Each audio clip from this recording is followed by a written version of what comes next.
हा किसवे सर, राज व्यवस्थित दिसतंय का आणि व्यवस्थित आवाज येतोय का हे सांगा.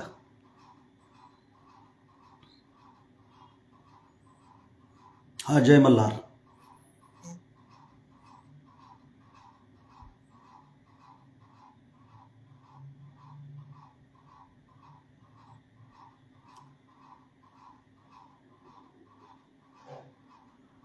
आवाज व्यवस्थित येतोय का आणि तुम्ही मला व्यवस्थित पाहू शकता काय?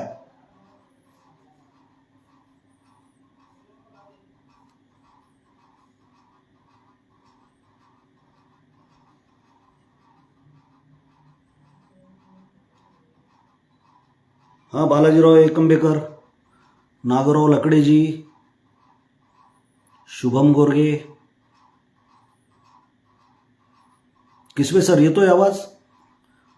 नमस्कार शिवानंद स्वामीजी. हां अजय सुरू करू का? नमस्कार. ठरल्याप्रमाणे आपण आज बरोबर 9 वाजता या ठिकाणी संवादासाठी एकत्रित आलो आहोत. आजचा विषय महाराष्ट्रातला एक महत्त्वाचा विषय आहे. आत्ताच जरांगे पाटलांच्या आंदोलनाची समाप्ती झाली.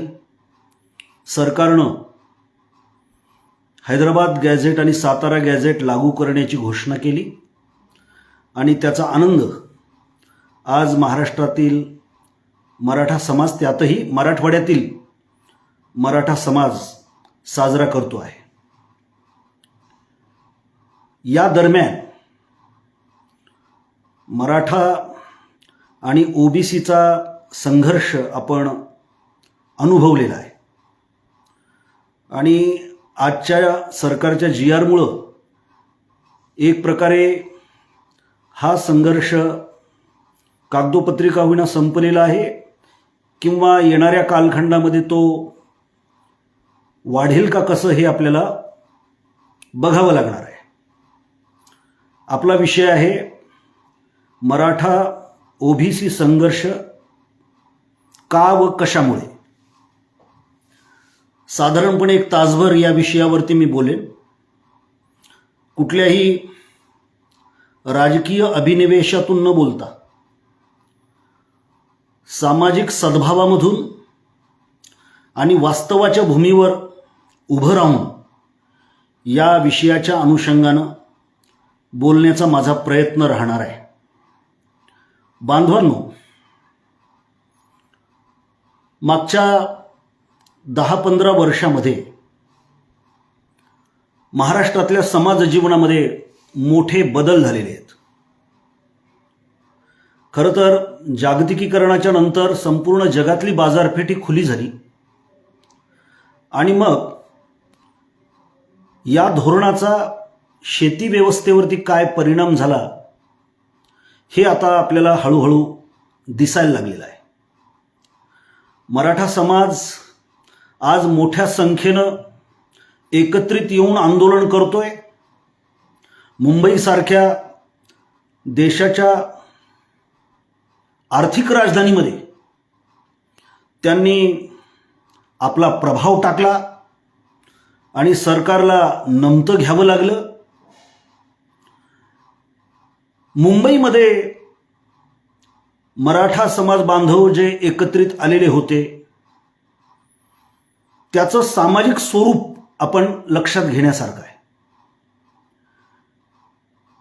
म्हणजे जो समाज महाराष्ट्रातला शेती व्यवस्थेतला बहुसंख्य समाज आहे, तो बहुसंख्य असल्या कारणामुळं राजकीय प्रतिनिधित्वाच्या संदर्भामध्ये तो अग्रेसर आहे, सहकार क्षेत्रामध्येही तो अग्रेसर आहे आणि असा समाज जो इतिहासामध्ये सातत्यानं योगदान देत आलेला आहे. इथल्या महाराष्ट्राच्या आणि भारताच्या भरणपोषणामध्ये या समाजाचं योगदान राहिलेलं आहे. मागच्या 10-15 वर्षापासून,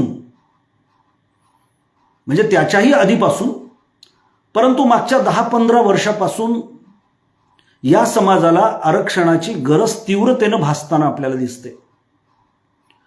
पूर्वी शांततेने जवळपास 90 मोर्चे त्यांनी काढले. त्यानंतर मनोज जरांगे यांच्या नेतृत्वाखाली अतिशय व्यापक आंदोलनं त्यांनी केली आणि आज घडीला मराठा समाजाच्या पातळीवरून जर विचार केला तर त्यांच्या आंदोलनाला यश आलेलं आहे, अशी आजची परिस्थिती आहे. मराठा समाज हा शेतकरी समाज आहे. मुख्यत्वे उपजीविकेसाठी शेती करणं, गावगाड्यामध्ये राहणं हे त्यांचं प्रमुख असं स्वरूप राहिलेलं आहे. मराठा समाजाच्या खालोखाल शेतकरी समाज म्हणून धनगर समाजाची ओळख आहे, माळी समाजाची ओळख आहे, वंजारी समाजाची ओळख आहे. धनगर समाज, माळी समाज, वंजारी समाज हे ओबीसीचे घटक आहेत. मराठा समाजासारख्या मोठ्या समाजाला ओबीसीतून आरक्षण देऊ नये, त्यांना स्वतंत्रपणानं आरक्षण दिलं जावं, अशी मागणी या समाजानं केली.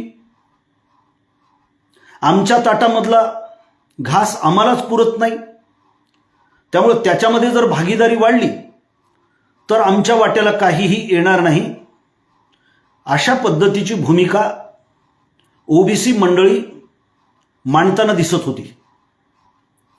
मुख्य प्रश्न हा आहे की या 15 वर्षामध्ये असं काय घडलं की मराठा समाज ओबीसीसाठी आंदोलन करीत आहे, धनगर समाज एसटीसाठी आंदोलन करीत आहे.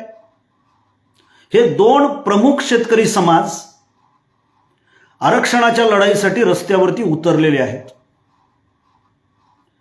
साधारणपणानं दोघांच्याही आरक्षण लढाईच्या स्वरूपामध्ये आणि अडचणींच्या मध्येही साम्य आहे. मराठा समाज ओबीसी मध्ये जर आला तर आपल्या हक्काचं आरक्षण जाईल असं ओबीसींना वाटतं. धनगर समाज जर अनुसूचित जमातीच्या आरक्षणामध्ये आला तर आपल्या आरक्षणावरती गंडांतर येईल, आपले हक्क दाबले जातील असं आदिवासी समाजाला वाटतं.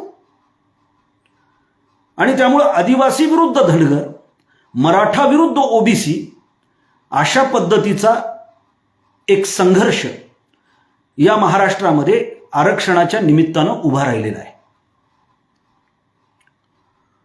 मराठा समाज म्हणतोय की आम्ही कुणबी आहोत आणि आम्हाला सरसकट आरक्षण दिलं गेलं पाहिजे.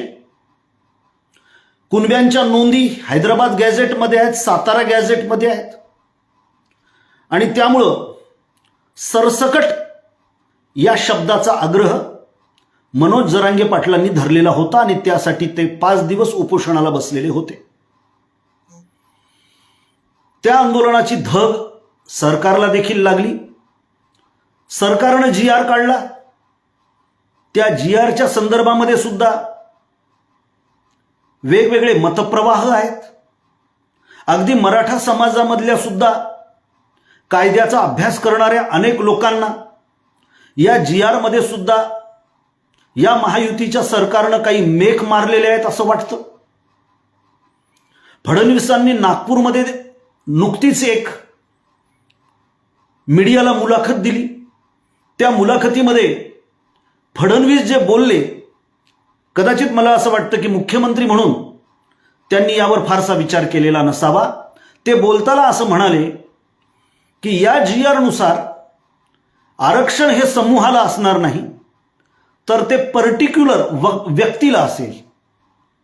खरं तर हे संविधानाच्या चौकटीमध्ये हे विधान बसणार आहे का याच्याबद्दलची चर्चा महाराष्ट्रामधले जाणते लोक करीत आहेत.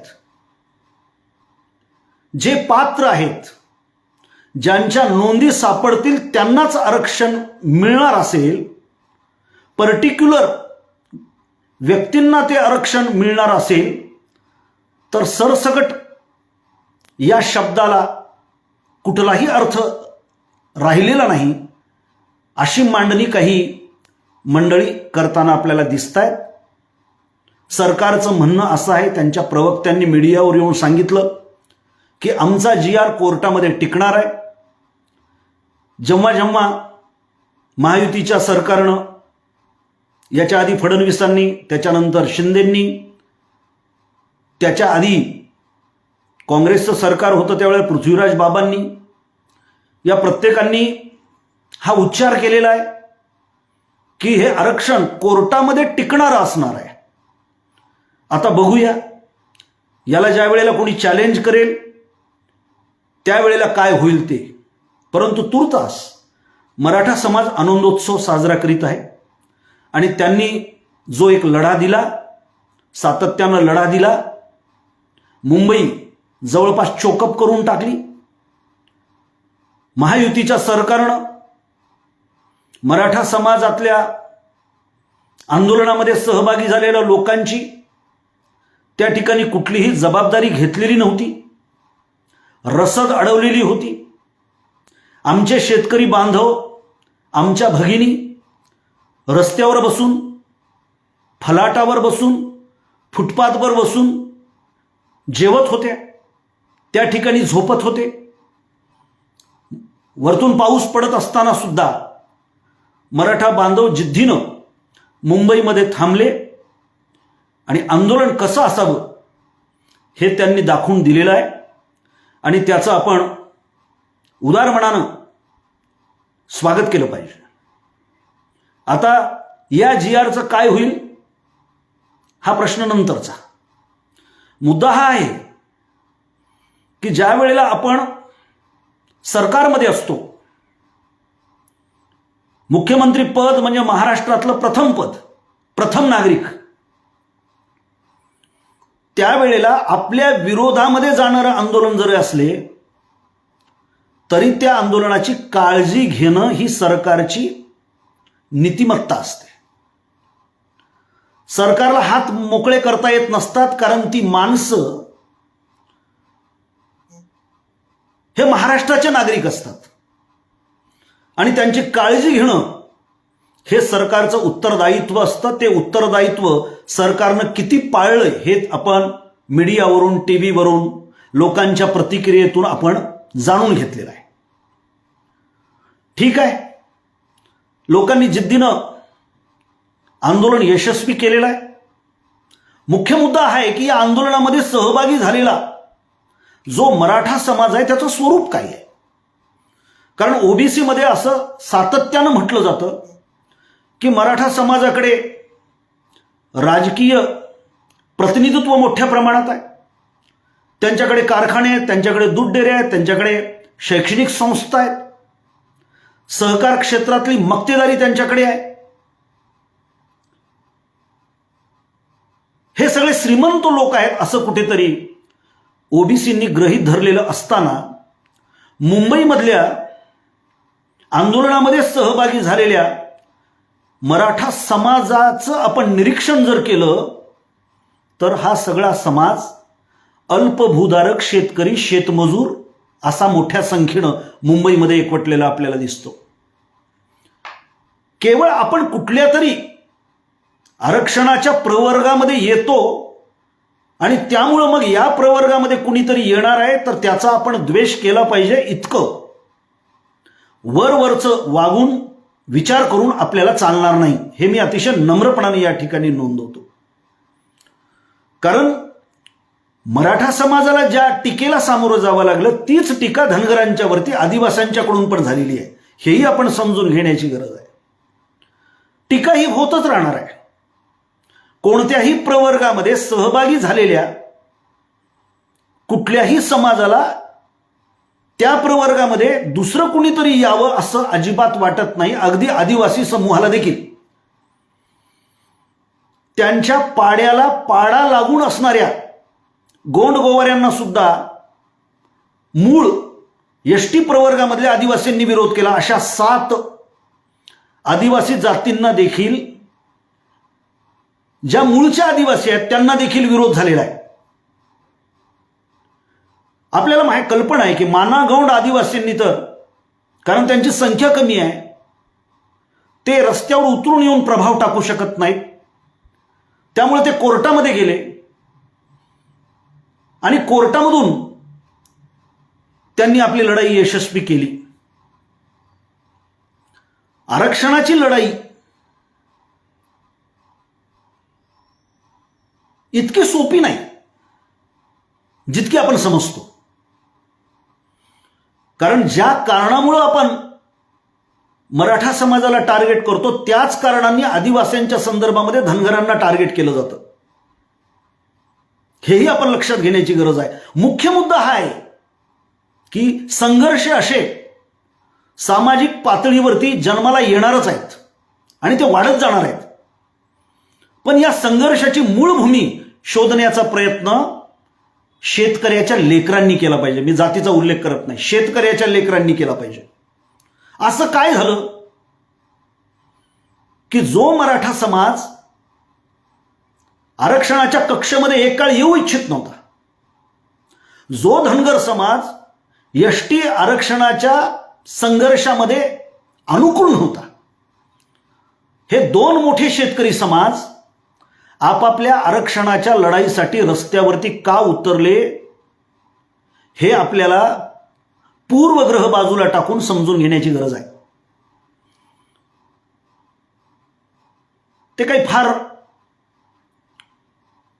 गणितीय परिभाषेत आपल्याला समजून घ्यायचं नाहीये. दोन्हीही समाज हे शेतकरी समाज आहेत आणि शेतीची व्यवस्था सध्या उद्ध्वस्त झालेली आहे. जो शेतीमध्ये अडकला त्याच्या जीवनामध्ये अंधार आहे. अशा पद्धतीच्या भूमिका गावगाड्यामध्ये आता स्थिरावलेल्या आहेत. लेकराबाळांना शिक्षण दिलं पाहिजे आणि शिक्षण दिलेल्या लेकराला नोकरी लागली तर आपलं बरं राहणार आहे असं पालकांना वाटतं. आणि पालक जे काम, शेतीतलं जे काम करतात ते काम आपल्या वाट्याला येऊ नये, कारण ते अवघड आहे, दारिद्र्याचं काम आहे, हे तरुण पोरांना वाटतं. त्याचं कारण असं आहे की पूर्वी ज्या प्रमाणामध्ये शेती होती तिचं प्रमाण आता प्रचंड कमी झालेलं आहे.